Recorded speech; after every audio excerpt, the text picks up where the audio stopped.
Look at this crowd. So, this is a great and celebratory day. Thank you, Mr. President, for inviting us to the White House. Thank you to Vice President Harris, Speaker Pelosi, and all of my great colleagues. I want to thank all of you for being here. Is New York in the house? All right. It is such a pleasure to be here. We're here to talk about things that matter to families, lowering costs, creating jobs, and helping them make ends meet.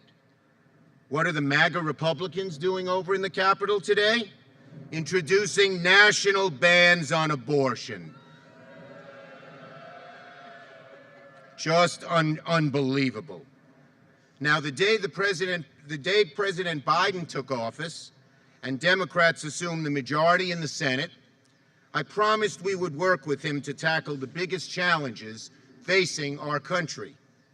Today, we're here to affirm that the promises Democrats made are now promises Democrats have kept.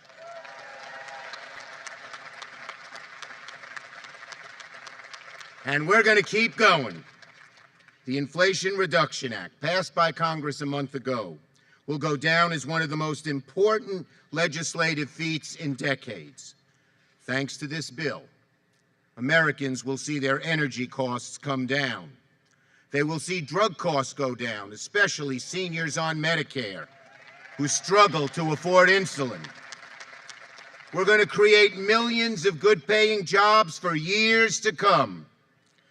And we will cut emissions by 40% by the end of the decade with the boldest clean energy package in American history.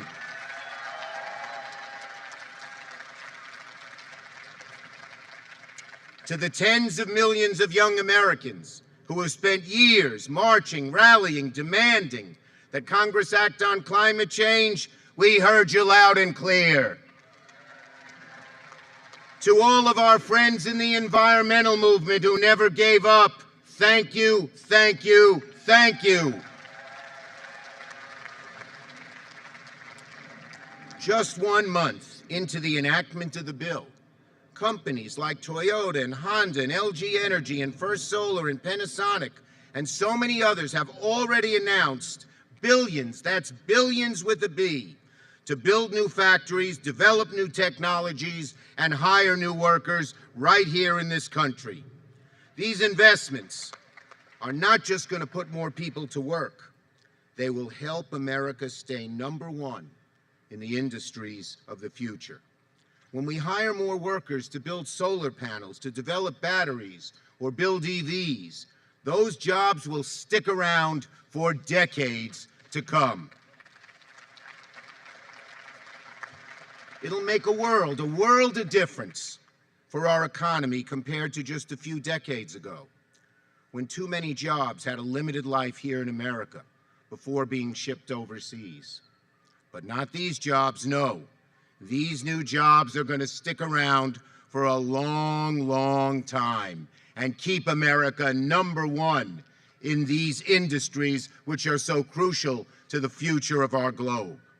And to think, folks, to think, with the challenges we face, not a single Republican joined us to make these new investments and new jobs possible. Not one. That's the difference between the two parties in a nutshell. While MAGA Republicans are fixated on their extremist agenda like a national abortion ban, Democrats are focused on creating jobs, lowering costs, and bringing the country together. You know, it's been a long time, frankly, since the American people have felt Washington's capable of doing big things to meet big challenges. Under former President Trump and MAGA Republicans, it was hard to blame them for feeling that way. But the story's very different under Democratic leadership. For years, the naysayers said we could never take on the big drug companies and lower prescription drug costs, but we did, and we won. They said we could never get tough on climate change, but we got it done. And they said we never close tax loopholes for the wealthy and make the rich pay their fair share, but we got all these things done in a single bill.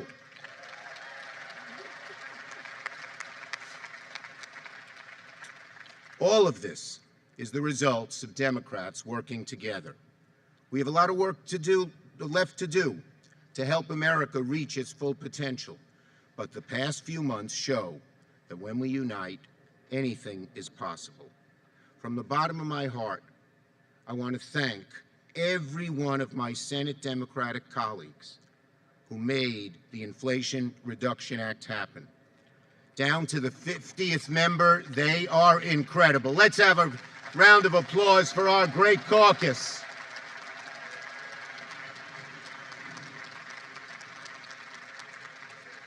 In normal times, getting any one bill through the Senate is difficult. But to pass the Inflation Reduction Act with only 50 Democratic votes in the Senate over an intransigent Republican minority shows how dedicated and persistent our caucus is. I applaud you all. And I applaud our great staffs who labored day and night to see this great work through. Thank you, staff. Thank you, staff. Thank you, staff. You made it possible.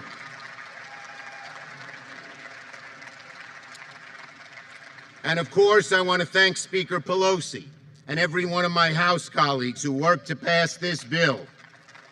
It's been a long process, but the House Democratic Caucus stayed the course, worked incredibly hard, and made this moment possible.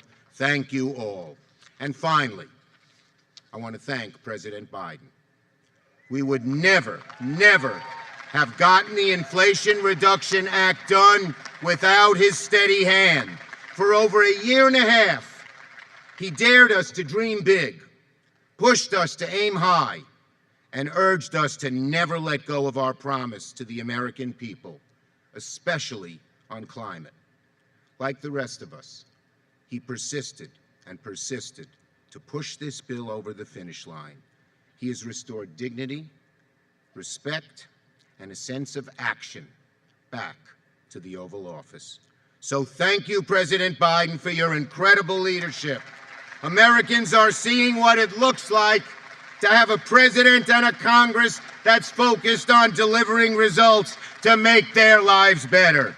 Thank you for being here. Thanks for your tremendous work. On to future victories, everybody.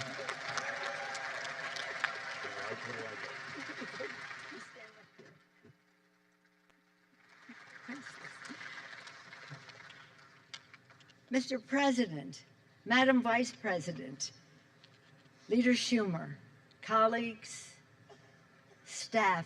Again, let's hear it for the staff because the staff has made such an end. And so many friends. What a thrill it is to be here to celebrate this life-changing legislation, making the Inflation Reduction Act. Inflation Reduction Act, so beautifully named for all that it does. As the name suggests, this landmark law is cutting costs and inflation fighting and driving down costs for kitchen table items for America's working families. Mr. President, thank you for unifying and inspiring a vision of a stronger, fair, safer future for all, for our children. Your extraordinary leadership has made this glorious day possible. That's an applause line.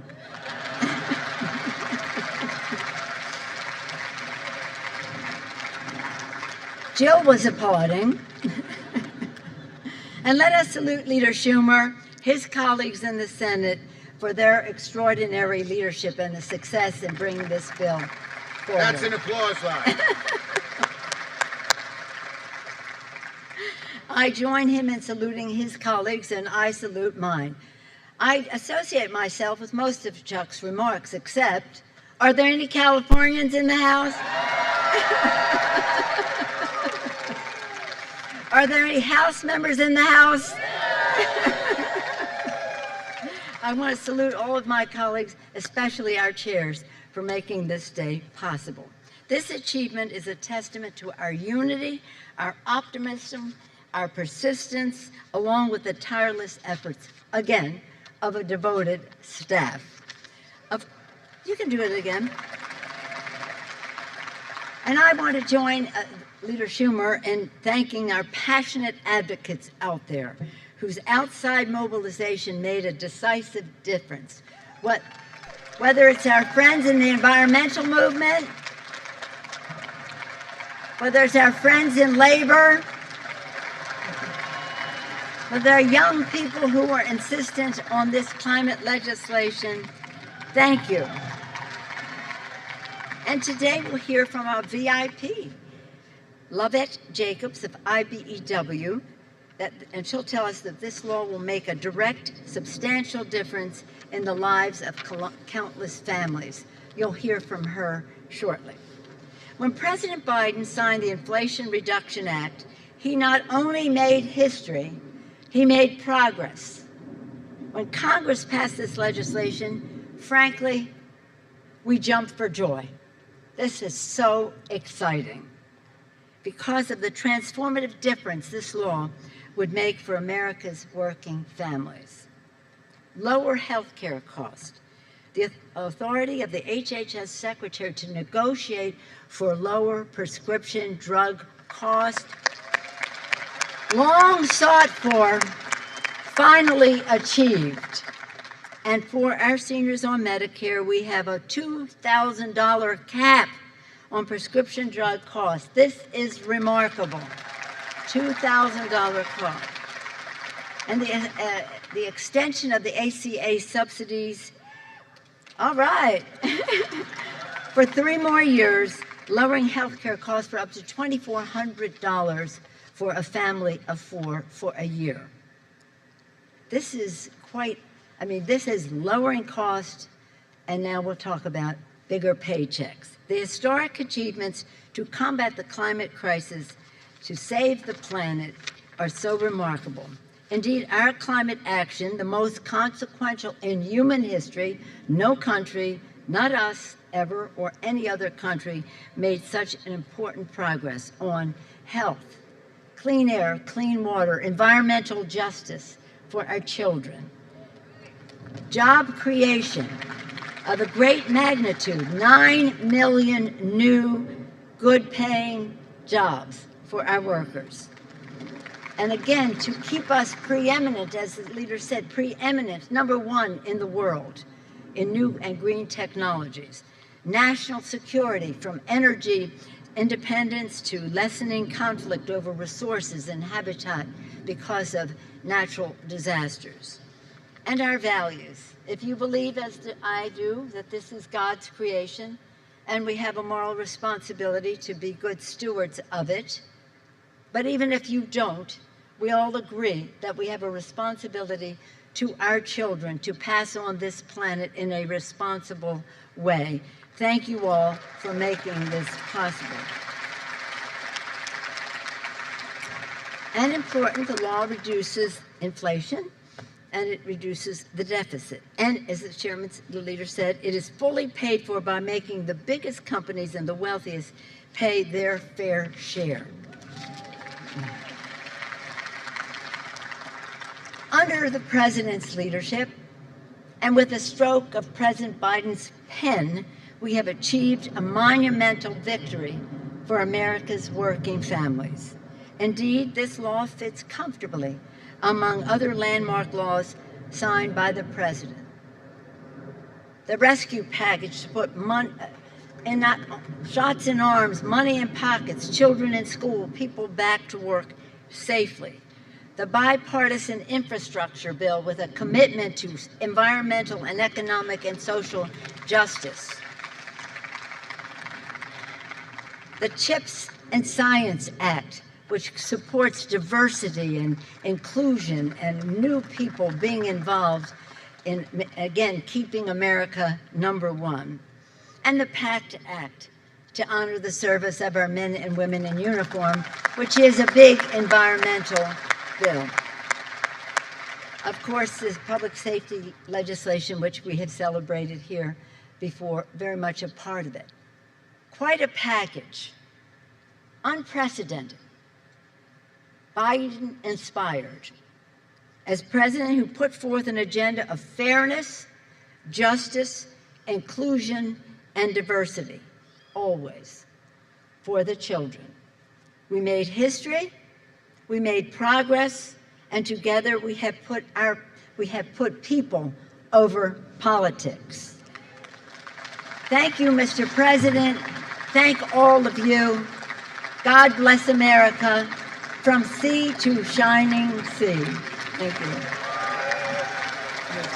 I will leave it.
Ladies and gentlemen, the President of the United States, accompanied by the Vice President of the United States and IBEW member and Journey Level electrician from Boston Local 103, Lovett Jacobs.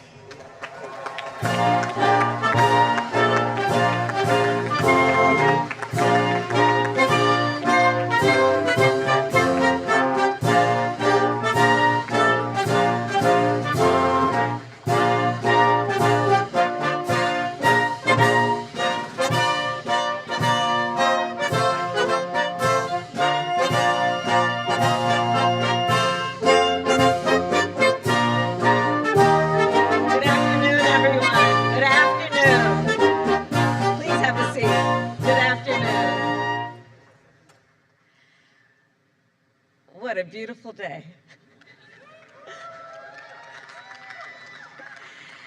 It is good to be with so many extraordinary American leaders and friends, and I thank you all. President Joe Biden, members of our cabinet, members of Congress, and my fellow Americans.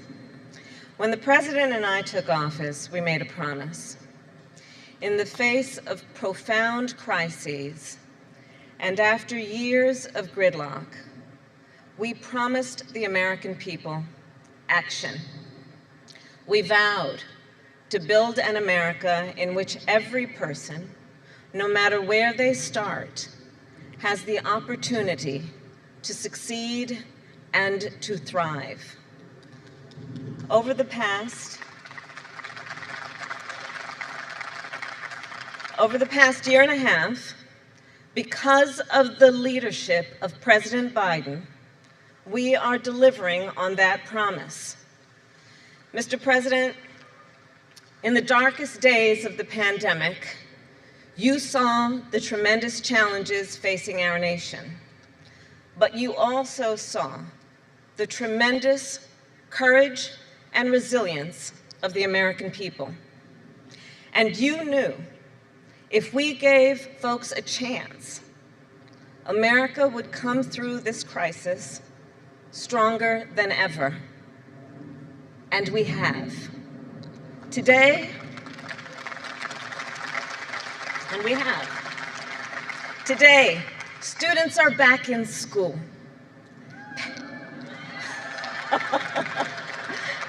Mostly the parents clapping there. Parents are back at work. Small businesses are growing and thriving again. And for decades, leaders in Washington talked about rebuilding our nation's infrastructure. Well, we are doing it.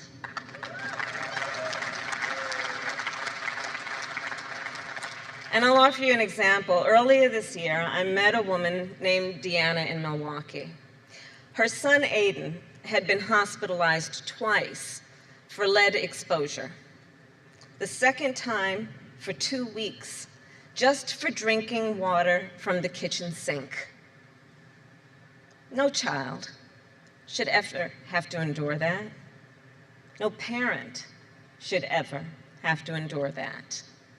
And that is why I am proud to say that we are on track to remove every lead pipe in America in 10 years.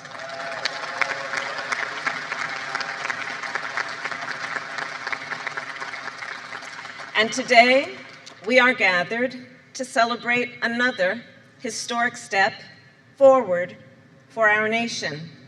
The Inflation Reduction Act will help millions of Americans build a better future for themselves and for those they love.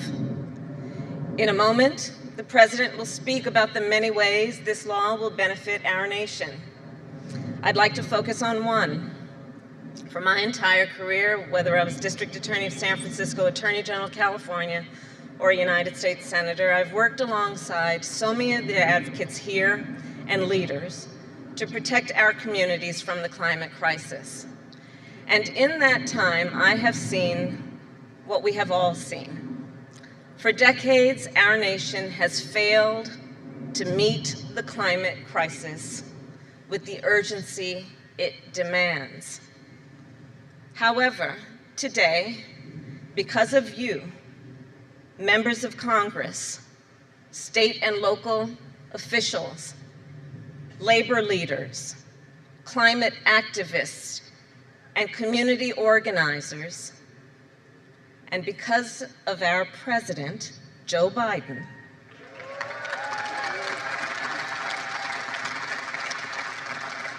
America is leading on climate, not just with declarations, but with action.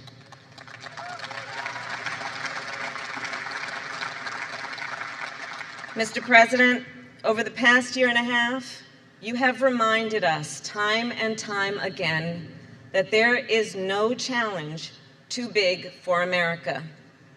You have reminded us just how much we can accomplish when we work together.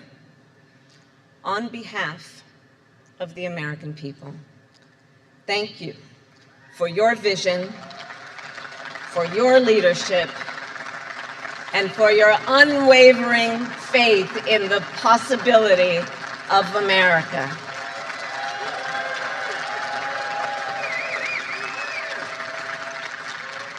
And it is now my honor to introduce a leader who is helping turn that possibility into reality, a proud union worker and fifth-year electrical apprentice at IBEW Local 103 in Boston, Lovette Jacobs.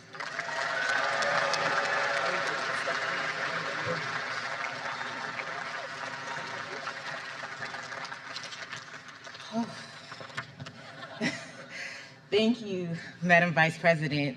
It's such an honor to be here to speak to you all today. My name is Lovette Jacobs, and I'm a proud member of the International Brotherhood of Electrical Workers.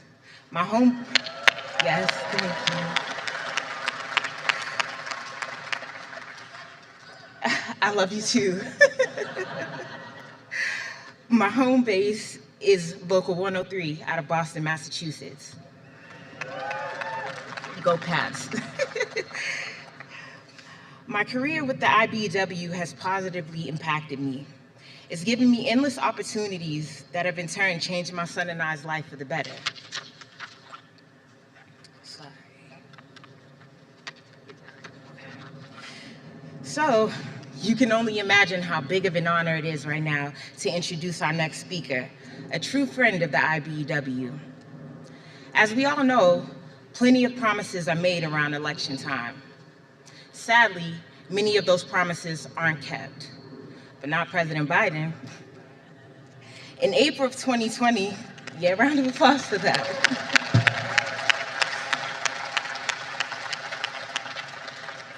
In April of 2020, when the pandemic was on the rise, I got a chance to have a Zoom conversation with the president. I told him how I lost my job due to COVID and explained how tough it was to be laid off so suddenly. During that conversation, not only did the president give me encouragement, he also let me know that he understood how valuable our workers in the country are and how important it was to take care of our workers. When he got elected, he put those words into action. Mind you, the IBEW was one of his earliest supporters when he decided to run for president.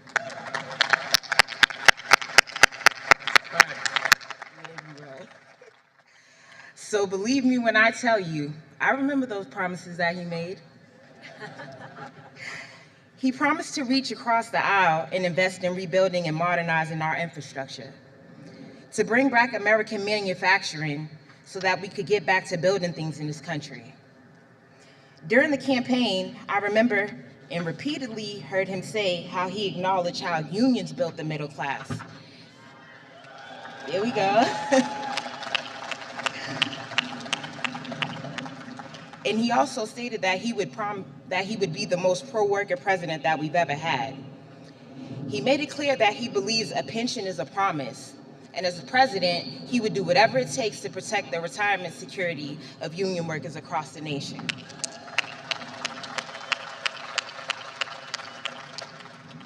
He also promised to be a jobs president by putting blue-collar America to work to rebuild our economy. 2 years later, I think we all can agree. Promises were made and promises were kept.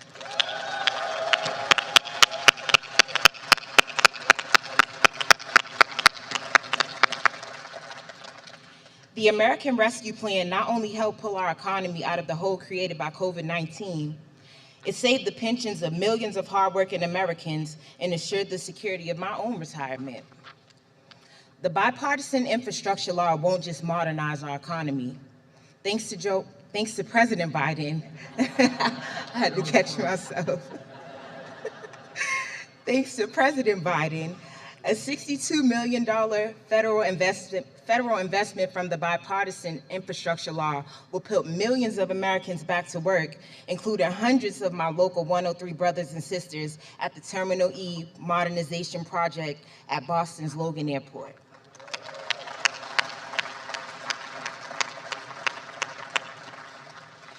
The CHIPS Act will make America a global leader in advanced manufacturing again, ensuring that semiconductors crucial to today's technology are made right here in the USA, not China.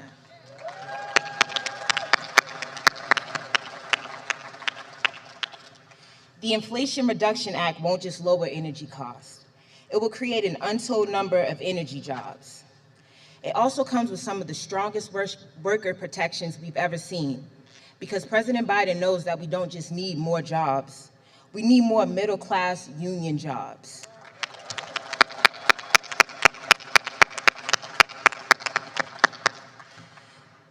Joe Biden kept his promises to working America, and for that, I'd like to say thank you. Thank you.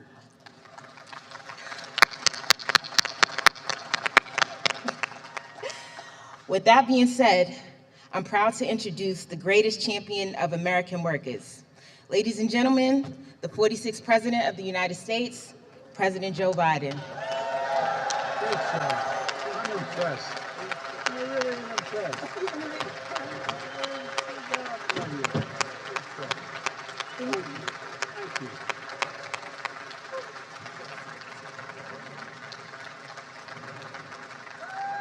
Thank you, thank you, thank you. Hello, everyone back there. What a great, great crowd. And I tell you what, if I thought I could have ever spoken as well as you did when I was your age, I'd have never thought of being president. No, really, thank you. Please have a seat. With your permission, I'm going to take my coat off. That doesn't mean I'm going to speak any longer. Folks, welcome to the White House, everybody. And thank you, Lavette, for this. This law is for you and for the millions of people like you, good, decent, hard-working Americans. And how about James Taylor, a voice that heals our soul and unites a nation and a good friend? I don't know where James is probably smart enough to be under the shade of the tree over there, or I've taken off. But James, thank you, thank you, thank you. And we're joined by many champions for the American people. The first one of my best champions, is the First Lady, Jill Biden. I thought she was teaching, but she's here. Vice President Harris, who's not only a great vice president, but become a great friend. And the second gentleman, as well as Speaker Pelosi, and Leader Schumer, and Joe Manchin. Joe, thanks for sticking with what you said you'd do. Appreciate it. And the committee chairs who worked for almost 2 years to make this law real. And all the House and Senate Democrats who stood together and never, ever, ever gave up. This couldn't have happened without every single one of you, and that's in the literal sense in the Senate. Every single one was required because the other team didn't want to play. And all our distinguished guests, CEOs, advocates, activists, thank you for joining us. And what a great day. Exactly 4 weeks ago today, I signed the Inflation Reduction Act into law, a single most important legislation passed in the Congress to combat inflation, and one of the most significant laws in our nation's history, in my view. I said it then, and I'll keep saying it. With this law, the American people won, and special interests lost. Say it again. The American people won, and special interests lost. Folks, we're going to lower prescription drug costs, lower health insurance costs, lower energy costs for millions of families. And we're going to take the most aggressive action ever to confront the climate crisis and increase our energy security, ever in the whole world. And that's not hyperbole, that's a fact. We're going to build a future, the future, here in the United States of America, with American workers, with American companies, with American-made products. And after years of some of the biggest corporations in the United States paying zero in federal income tax, they'll now have to begin to literally pay their fair share. Today offers proof that the soul of America is vibrant, the future of America is bright, and the promise of America is real. It is real. It is real. This is the extraordinary story being written today in America by this administration as I step all over my coat. Good thing my mom's not around. But look, you're an awful lot of brave allies out there in the Congress. It took a lot of heat, and by so many determined advocates and activists all across the country. And as I look out on this lawn, I see leaders who made the government of America begin to work again, work for the people, not special interests, for the people. Folks, look. Elected officials who stood up to the millions of dollars in attack ads from special interests, business leaders who were willing to endure the criticism of many of their colleagues, and so many people who fought for years to lower prescription drug prices and tackle the climate crisis. This is your victory. This is your victory, and that's a fact. And you deserve a huge round of applause. Give them applause, all these people who stood up, every one of them. And let's hear it for the workers in the labor unions, mayors and local officials, environmental activists, students and young people, advocates for senior citizens and families. This is what it looks like when the American government works for the people. When we tell the powerful interests, no, you're not going to get your way. This time, not this year, not this time, not now. I say to some of my colleagues who've been around a long, how long we've been fighting pharma, how long we've been taking on these interests. From the time I got to the Senate 720 years ago. I'm serious, think about it. Let's be honest. Passing this law wasn't easy. I proposed as soon as I got here, basically. And I've said that day that I was determined to work with Republicans.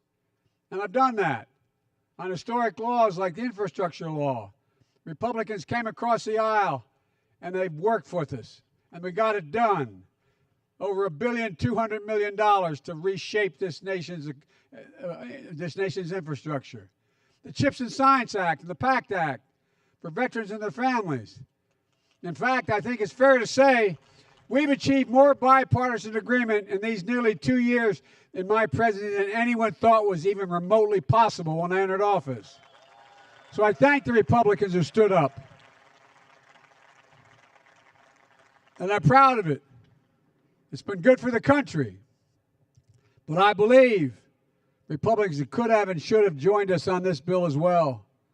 After all, this bill cut costs for families, help reduce inflation at the kitchen table, because that's what they look at, how much of their monthly bills and how much do they have to pay out for their necessities.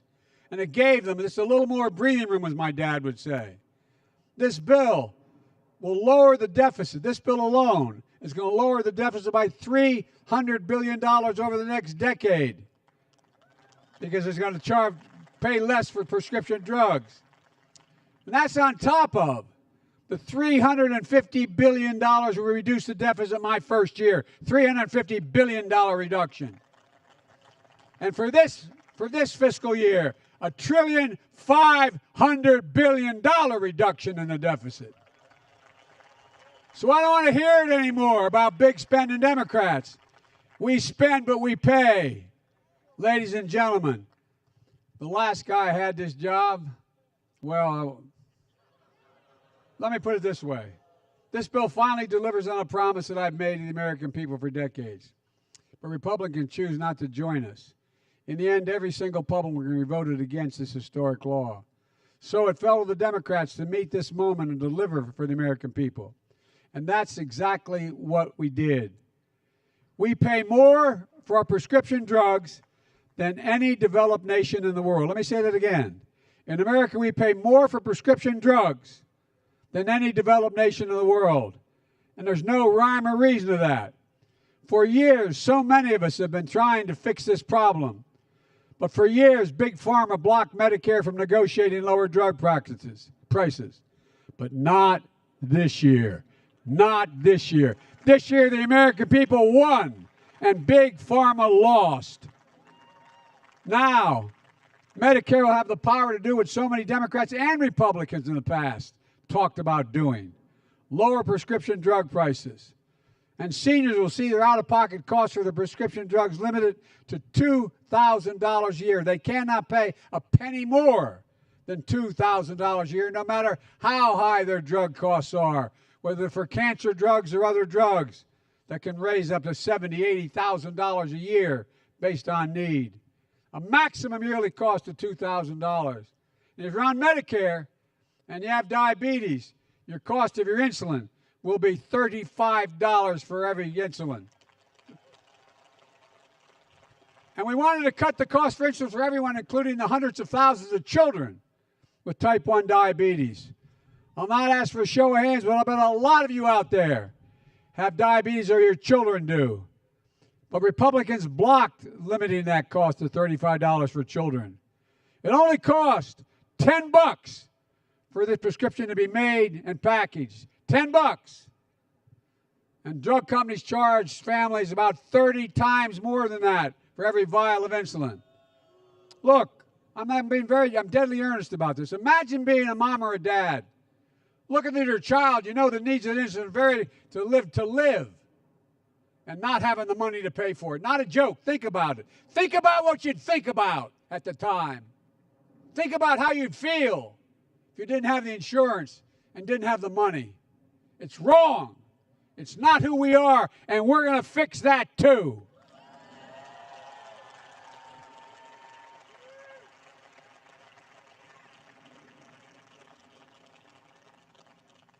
We're going to come back at it and lower the cost of life-saving insulin for children and families as well. Last year, a family of four saved $2,400 through the American Rescue Plan, which I've signed into law. And this new law also locks in place the one we passed a month ago, the one we're here for today. It's going to lower health care premium costs for families and get their coverage under the Affordable Care Act by about $800 a year. Folks, for decades, climate deniers have blocked any meaningful progress and delaying and just pretended there wasn't a climate crisis. I remember back in 1989, I introduced the legislation about climate. No one wanted to hear it. I mean, no, not many wanted to hear it. But guess what? This year, nobody can deny there's a crisis. I have flown in a helicopter with governors of 5 states over this last year over the fires and the burning tundra, the burning forest. And guess what? More land, Gov, has been destroyed in the United States of America than the entire your state of New Jersey from top to bottom. That's how much land has been wiped out. And we have drought. The Colorado River is becoming a stream. So much is happening that nobody can doubt. Nobody can any longer doubt that the climate crisis is real, and we're beginning to respond to it. But folks, nobody ever in history, nobody this year, the American people won, the climate deniers lost, and the Inflation Reduction Act takes the most aggressive action to combat climate, as the speaker said, ever. Over $360 billion. Folks, it offers working families thousands of dollars in energy savings with tax credits and rebates to buy new and efficient appliances. Weatherize their homes, saving hundreds of dollars a year because they're not going to have the heat seeking out through the windows or doors or the air conditioning. It provides tax credits for purchasing heat pumps, rooftop solar, electric stoves and ovens, and so much more. It gives a tax credit up to $7,500 to buy a new electric vehicle or a fuel cell vehicle made in America. And for the first time, you can get a tax credit if you buy a used electric vehicle. American automobile companies and American labor are committing billions of dollars and a great deal of hard work and ingenuity to make electric vehicles and batteries. Because of the infrastructure law, we're going to have 500,000 electric charging stations on our highways across America installed by the IBEW.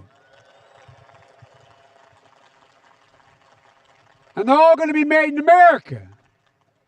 This law will create good-paying union jobs, increase energy security. By the way, I keep talking about union jobs. I'm not anti-business. I'm a capitalist. But here's the deal. The reason I push everyone to use union labor is because they're the most skilled labor in the world. The end of the day, let's hear this out for real. The end of the day, you pay a little more to get the best, but it lasts a lot longer, it's a lot more certain, and it does things that nobody else can do. And by the way, when I hear people say, Biden, you're talking about union, and what about all these people go to college? Guess what? Try being a IBEW member that introduced me. 5 years of apprenticeship. 5 years, like going back to college plus a year. 5 years. You're getting paid, but you're not getting paid a regular salary. It takes 5 years to qualify. So folks, let's give them credit for what they deserve. They're not only good at what they do, they work like hell to get to be able to do what they do. Look, And this legislation is going to help us triple wind power, unleash American manufacturing to own the global market on electric vehicles. We're going to fight the environmental justice and create clean energy jobs and apprenticeships in frontline, fence-line communities that have been smothered by the legacy pollution. Tommy, Senator Carper, I was going around today meeting a lot of people out here inside. And one woman said, I'm from Delaware. Remember Route 9? Tommy don't know what Route 9 is about. It's one of those fence-line communities where all of the pollution, all those factories. You know, I grew up in a little town called Claymont, Delaware, when I was a kid. And it's right on the Pennsylvania state line. We're the largest refineries in the world. More refineries and in that area than anywhere, including Houston at the time. Mom would drive me to school going to third grade at Holy Rosary. She'd turn on, when there was a frost on the window, literally, you'd turn on the windshield wiper and there'd be an oil slick in the window. That's why we had the highest cancer rates of any state in the nation for a long time. Folks, they're the people under my leadership who are going to get help first. They're going to be the people helped first.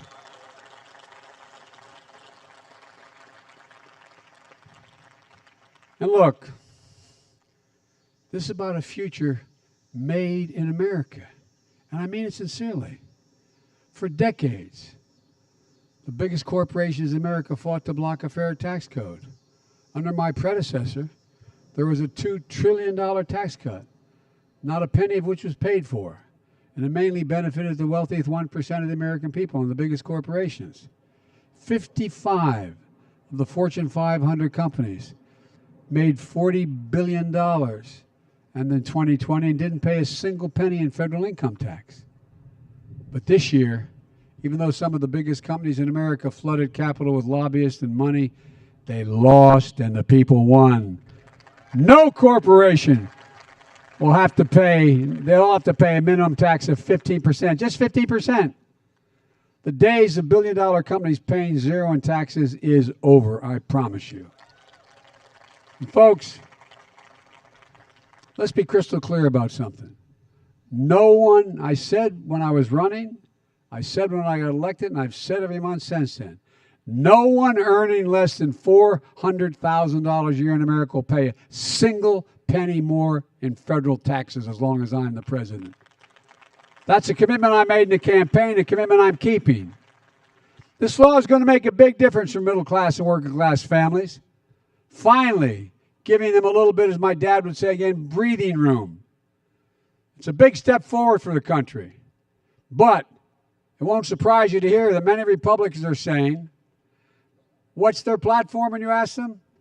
You hear the Republican leader saying, undo everything we've done. The Republican leader in the House has already said the number one economic priority if they win back the House is to repeal the Inflation Reduction Act. Number one. The guy in charge of electing Republicans in the Senate, Rick Scott of Florida, proposed a plan. I wish I had enough copies to hand, but go online and look at it.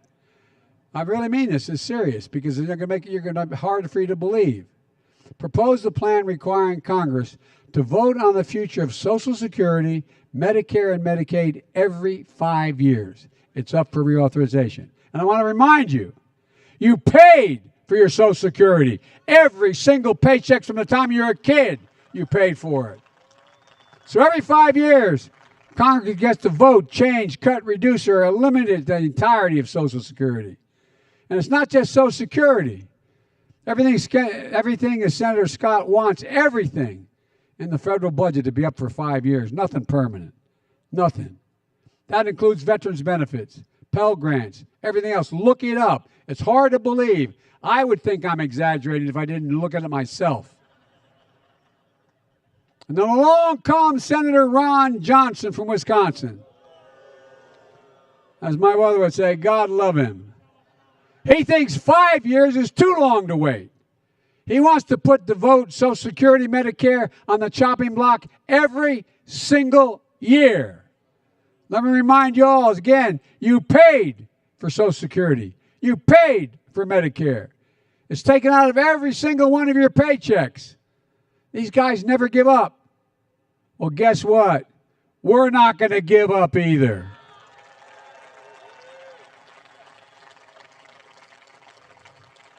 We're often told there's nothing you can get done in Washington. Too often, we confuse noise with substance. Too often, we confuse setbacks with defeat. Too often, we hand the biggest microphones to the critics and cynics who delight in declaring failure, while those committed to making real progress do the hard work of governing. Making progress in every country as big and complicated as ours is difficult. It is not easy, and it never has been. But I know with conviction, commitment, and patience, progress does come, and it's coming now. And when it does come, people's lives are better off. All people. The future becomes brighter. The nation is transformed. Look what we already accomplished together. The historic American Rescue Plan has taken us from economic crisis to economic resurgence. Jobs are up. People are back to work. Since we came to office, we've created nearly 10 million jobs, a record for any presidency up to this point. 3.7% unemployment, nearly a 50-year low in this country. More small business created than any time before in our history. And American manufacturing is coming back. 6,680 manufacturers. Where's it written that says America can't lead in manufacturing? Where is that written? And guess what? For all the criticism I got and the help you gave me for gas prices, they're down more than $1.30 a gallon since the start of the summer. We're making progress. We're getting other prices down as well. But we have more to do, but we're getting there. We passed a once-in-a-generation infrastructure law that's going to modernize America's roads, bridges, ports, airports, deliver clean water, high-speed internet to every community, eliminate every lead pipe over the next 10 years, go in every home, in every school. Look, I signed the first meaningful gun safety law in nearly 30 years. You did it. I signed it. But guess what? I'm not stopping here. We are going to ban assault weapons. There is no godly reason for them.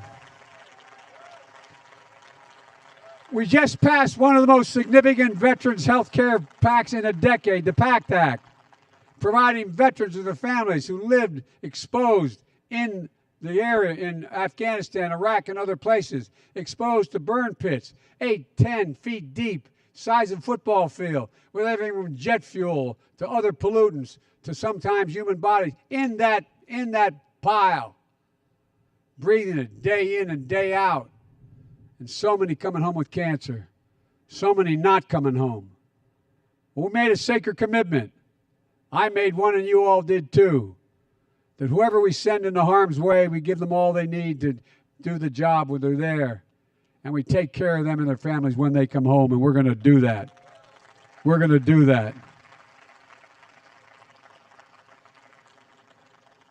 We just passed the groundbreaking Chips and Science Act. It's going to ensure that the technologies of the future are made in America. At least 10,000 jobs. These are good paying jobs, by the way. Decent jobs.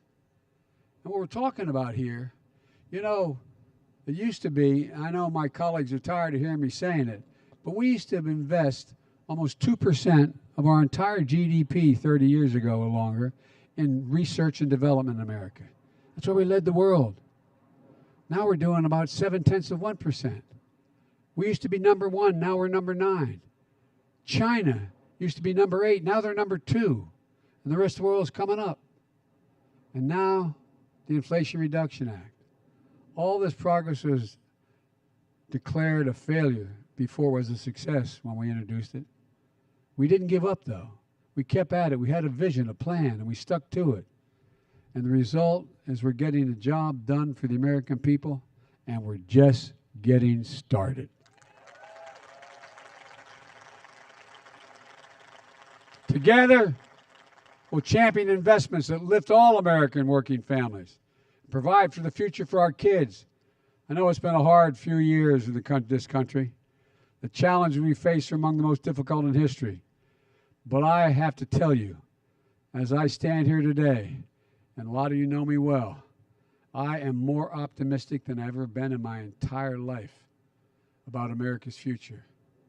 We just have to remember who we are. We are the United States of America.